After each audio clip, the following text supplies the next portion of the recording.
तो रावण ने उसका अपहरण नहीं किया। वह अपनी मर्जी से, अपनी इच्छा से रावण के साथ में गई थी। हेलो दोस्तों, मैं हूं आपका दोस्त रेवंत राम और आप देख रहे हो बागड़ी ज्ञान यूट्यूब चैनल। दोस्तों, आज की वीडियो में बात करेंगे और इस सच्चाई की तह तक जाने की कोशिश करेंगे कि क्या रावण ने सीता का हरण किया था या फिर सीता अपनी मर्जी से, अपनी इच्छा से रावण के साथ में गई थी। दोस्तों, बहुत ही इंटरेस्टिंग टॉपिक है, तो आप इस वीडियो पर बने रहें। वीडियो शुरू करने से पहले मैं आपको बता दूं कि इस वीडियो को बनाने का मकसद किसी धर्म या धार्मिक ग्रंथ पर उंगली उठाना बिल्कुल नहीं है, सिर्फ और सिर्फ सच्चाई को सामने लाना है। दोस्तों, रामायण में लिखा हुआ है कि रावण सीता को बलपूर्वक जबरदस्ती हरण करके अपने साथ लंका ले गया था। लेकिन अगर इसी रामायण को हम ध्यान से पढ़ें और विचार करें तो कुछ और ही निकल करके हमारे सामने आ जाता है। चलिए हम सीता हरण से पहले का जो प्रसंग है, सीता स्वयंवर, उसी पर एक नजर डालते हैं। सीता स्वयंवर होने की कहानी रामायण के अनुसार कुछ इस प्रकार है कि राजा जनक के घर में एक शंकर भगवान का मंदिर था और उसी मंदिर में शिव धनुष भी रखा हुआ था, जो कि इतना भारी और मजबूत था कि उसे उठा पाना हर किसी के बस की बात नहीं थी। और आपको ये ज्ञात भी होगा कि सीता स्वयंवर के समय जो शर्तें रखी गई थी वह इस धनुष पर बाण चढ़ाने की थी कि कोई भी योद्धा इस धनुष पर बाण चढ़ाएगा और उसे तोड़ देगा, उसी के साथ में सीता की शादी की जाएगी। और यह शर्त इसलिए रखी थी कि एक समय सीता शिव मंदिर में साफ सफाई कर रही थी और उसने एक कोने में पड़े शिव धनुष को उठा करके दूसरी जगह पर रख दिया और उस जगह को झाड़ू पोछा लगा करके साफ किया। जब राजा जनक ने शिव धनुष को अपनी जगह से दूसरी जगह पर पाया तो उन्होंने ये विचार किया कि इस धनुष को किसने उठाया है और यहां से दूसरी जगह पर किसने रखा है।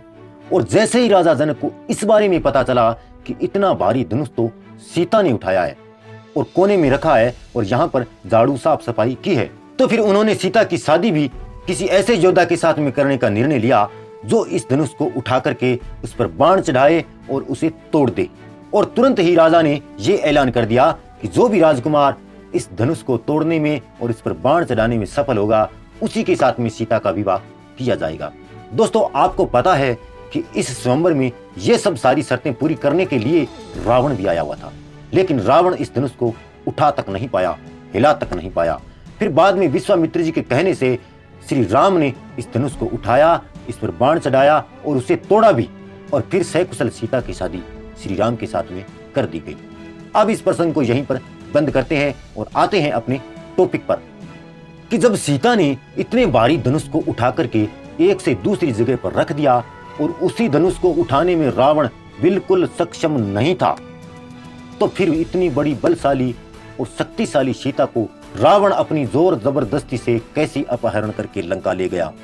जरा गौर कीजिए, जिस सीता ने धनुष को उठा करके एक से दूसरी जगह पर रखा जो कि बहुत ही भारी था, और उसी धनुष को उठाने में रावण बिल्कुल अक्षम रहा और वह अपनी बेइज्जती करा करके लंका लौटा था, फिर उसी कमजोर रावण ने इतनी बलशाली और ताकतवर सीता का अपहरण कैसे किया। यहाँ पर हमारे को एक बात समझ लेनी चाहिए कि या तो सीता ने उस धनुष को उठाया नहीं था, वह कमजोर थी, इतनी ताकतवर नहीं थी, या फिर रावण ने सीता का अपहरण नहीं किया, वह अपनी इच्छा से रावण के साथ में गई थी। क्योंकि अगर सीता वास्तव में इतनी ताकतवर थी तो फिर उसने उस वक्त विरोध क्यों नहीं किया जब रावण उसे जबरदस्ती करके अपने साथ ले जा रहा था। दोस्तों, यहाँ पर किसी एक बात को हमें झूठा मानना ही पड़ेगा कि या तो सीता में इतनी शक्ति नहीं थी कि वो शिव धनुष को उठा करके एक से दूसरी जगह पर रखे, या फिर वास्तव में सीता इतनी ताकतवर थी तो रावण ने उसका अपहरण नहीं किया, वह अपनी मर्जी से, अपनी इच्छा से रावण के साथ में गई थी। क्योंकि कोई भी स्त्री चाहे कितनी भी कमजोर क्यों न हो, लेकिन जब उसके साथ में कोई दूसरा इंसान जबरदस्ती करता है तो वह अपने बचाव के लिए बल का प्रयोग अवश्य करती है, चाहे उसका परिणाम सामने वाले के पक्ष में जाए या फिर अपने हिस्से में आए। दोस्तों, आप सीता स्वयंवर और सीता हरण के बारे में क्या कहना चाहेंगे? अपने विचार कमेंट में अवश्य लिखें। अगर दोस्तों आपको बागड़ी ज्ञान चैनल की वीडियो पसंद आती है तो वीडियो को लाइक करें और शेयर करें, लगे हाथ चैनल को सब्सक्राइब भी कर लें ताकि आपको मिल सकेगी आने वाली वीडियो की नोटिफिकेशन और आप देख सकोगे आने वाली वीडियो को सबसे पहले। मैं आपसे लेता हूं इजाजत, मिलूंगा किसी और वीडियो में, तब तक के लिए नमस्कार।